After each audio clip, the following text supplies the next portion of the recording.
এই মুহূৰ্তৰ কেইটামান গুৰুত্বপূৰ্ণ খবৰ। শ্ৰমিকলৈ আৰ্থিক সাহায্য ডাঙৰ খবৰ দিলে মুখ্যমন্ত্ৰী ডক্টৰ হিমন্ত বিশ্ব শৰ্মাই। ৰাজ্যৰ শ্ৰমিকসকললৈ ডাঙৰ খবৰ দিলে ৰাজ্য চৰকাৰে। ৰাজ্যৰ অসংগঠিত শ্ৰমিকসকলক আৰ্থিক সাহায্য প্ৰদান কৰিব হিমন্ত বিশ্ব শৰ্মা চৰকাৰে। এতিয়া কোনে কোনে লাভ কৰিব এই আৰ্থিক সাহায্য, এই কথা উল্লেখ কৰিছে মুখ্যমন্ত্ৰীয়ে। শ্ৰমিকসকলে দুৰ্ঘটনাত পতিত হৈ মৃত্যুবৰণ কৰিলে প্ৰদান কৰা হ'ব 2 লাখ টকা।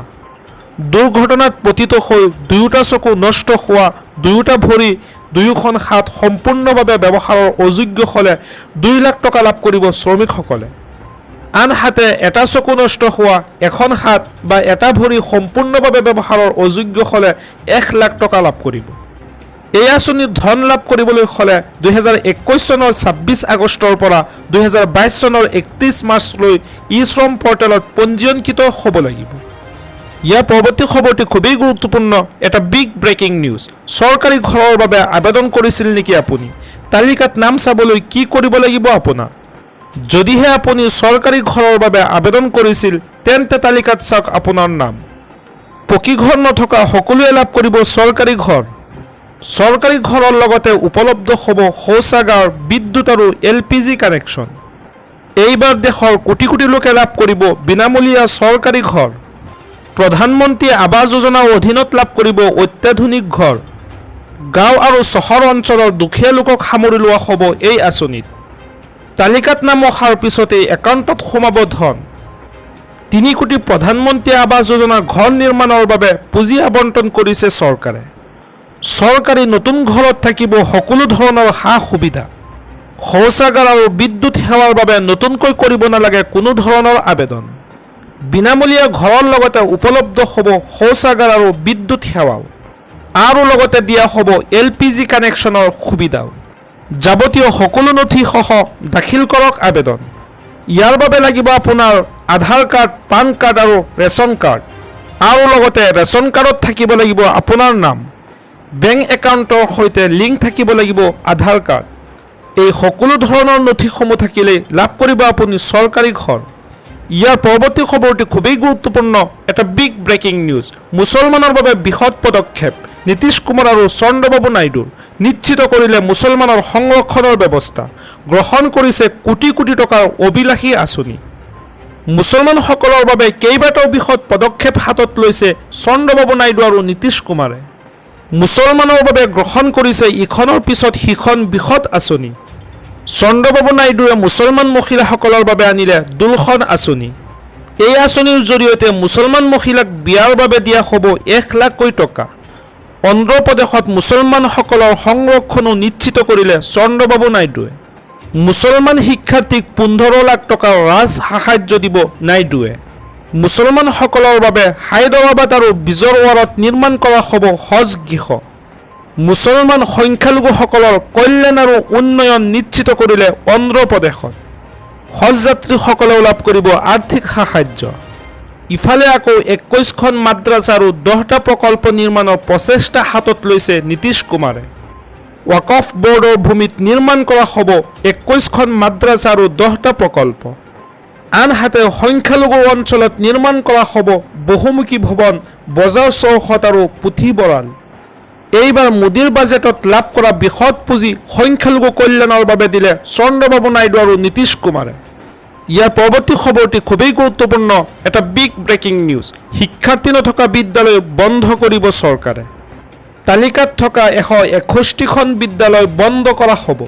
আটাইকেইখন জিলাৰ কেইবাখনো বিদ্যালয়। পুনৰ ৰাজ্যত নতুনকৈ বন্ধ কৰা হ'ব 161খন বিদ্যালয়। শিক্ষাৰ্থী নথকা বিদ্যালয়সমূহ বন্ধ কৰিব হিমন্ত চৰকাৰে। পবিত্ৰ দিন গুৱাহাটীৰ আটাইকেইখন বৃদ্ধ আশ্ৰমত আজি আমি প্ৰথম সকলো আৱাসীকে এখন আধাৰ কাৰ্ড দিছোঁ, যাতে তেওঁলোকে বেংকত একাউণ্ট খুলিব পাৰে।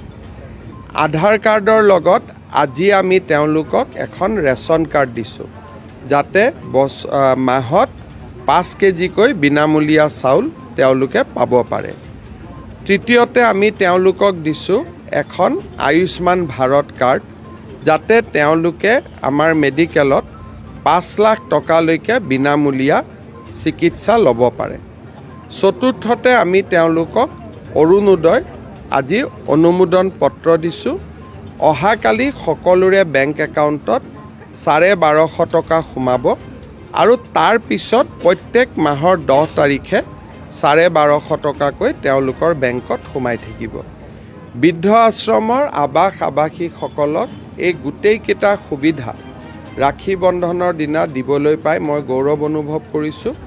আৰু অকল গুৱাহাটীয়ে নহয়, বাকী জিলা সদৰসমূহতো যিমান বৃদ্ধ আশ্ৰম আছে সকলোতে Aadhaar card, ration card, Ayushman Bharat card আৰু অৰুণোদয় এই সুবিধাকেইটা যাতে সকলো বৃদ্ধাশ্ৰমৰ আৱাসীক দিয়ে তাৰ বাবে মই জিলা উপায়ুক্তসকলক নিৰ্দেশ দিছোঁ আৰু মই ভাবোঁ যে ছেপ্টেম্বৰ মাহৰ ভিতৰতে সকলোতে এই সুবিধাবিলাক আজি ৰাখী পূৰ্ণিমাৰ পবিত্ৰ দিন গুৱাহাটীৰ আটাইকেইখন বৃদ্ধ আশ্ৰমত আজি আমি প্ৰথম সকলো আৱাসীকে এখন এখন আধাৰ কাৰ্ড দিছোঁ যাতে তেওঁলোকে বেংকত একাউণ্ট খুলিব পাৰে।